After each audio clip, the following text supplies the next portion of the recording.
Hello everyone. We are to solve this given oblique triangle.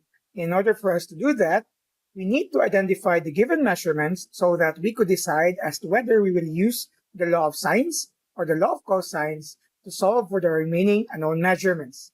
For this given oblique triangle, we are given with two angles, this angle and this angle here, and this side that is an included side of the two angles.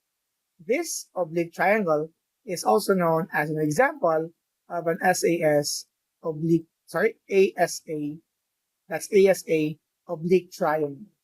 And this situation can be solved under the law of sines.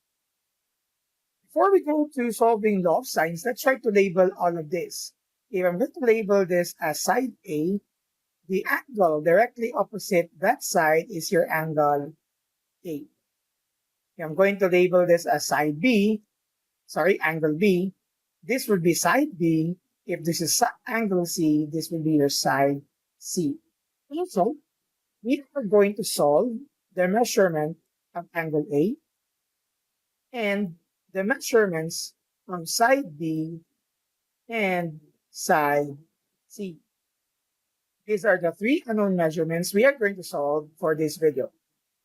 We need to use the law of sine here because the law of sine will allow us to use the sine of an angle, the ratio of the sine of an angle to its opposite side, which could be equated to another ratio of another sine angle over its opposite side. This is also true for the third different pair of measurements. That's one of these three unknowns here, which we could solve first, even without using the law of sines. The measurement of angle A. Angle A is this angle here, and we can solve that using the triangle angle sum theorem. In a triangle angle sum theorem, we know that the sum of all the interior angles of a triangle is equal to 180 degrees. That means we can solve the measurement of angle A by subtracting the two given angle measurements from 180 degrees, which is, again, the sum of the interior angles of any triangle. So we just need to subtract 38 degrees here and also subtract 58 degrees here. So in short, the measurement of angle A would result to, let's use this calculator, 180 less 38 minus 58 degrees equal to 84 degrees. And this is exact because the first two measurements of angles are also exact. So this is equal to 84 degrees. Now with this, we can now solve the unknown measurements of sides since we do have now a pair of ratio or the ratio with complete details. Because if we're going to force earlier solving for B and C, there would be two unknown measurements here. Only one unknown measurement, that's angle A because side A is given. But here also 1 and 1. So we are left with two unknown measurements if we're going to use the fundamental law of proportion. Now, we have this situation. Angle A is 84 degrees over A, which is 11. This is an example of a complete ratio.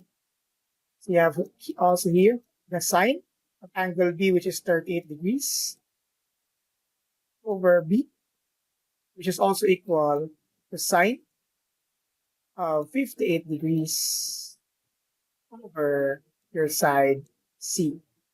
We will now use this to solve for side measurement of B and later for side C.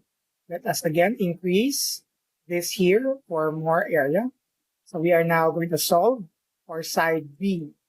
Side B can be solved using the pair of this ratio and using the fundamental law of proportion by cross-multiplying data.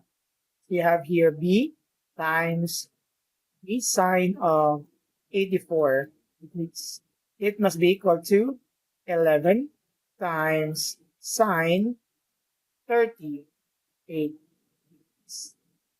Using cross multiplication or the fundamental law of proportion. Now, we're solving for b. So we are going to divide this by 84 degrees to cancel that out. We also need to divide this side by the same amount of 84 degrees. That would mean b will be computed by this entire expression.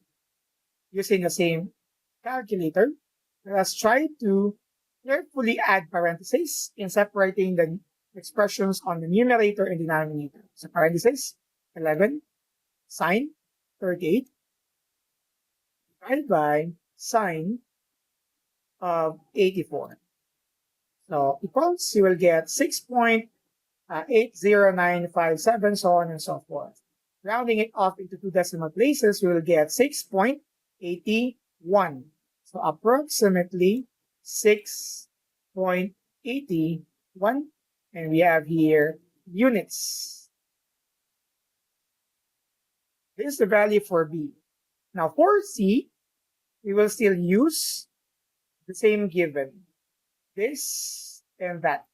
Some of you might use B, but since B is already a rounded off value, there might be a difference on the hundredths digit of solving C by using side B. So instead, we will use the situation with complete measurements because angle is exact. So we're going to pair it with that fundamental law of proportion, C times sine 84 degrees must be equal to 11 times this sine 50 divided by sine 84 degrees. Also divided here, this will be cancelled out. Sine 84 degrees. So C can be computed as this entire expression. Let's use the same calculator and add important parentheses for the numerator, 11 sine 58 degrees. We use the closed parentheses of the numerator so that when we divide, it's the entire expression to be divided by sine 84 degrees. Equals, that's 9.37, so on and so forth, rounded off to 9.38.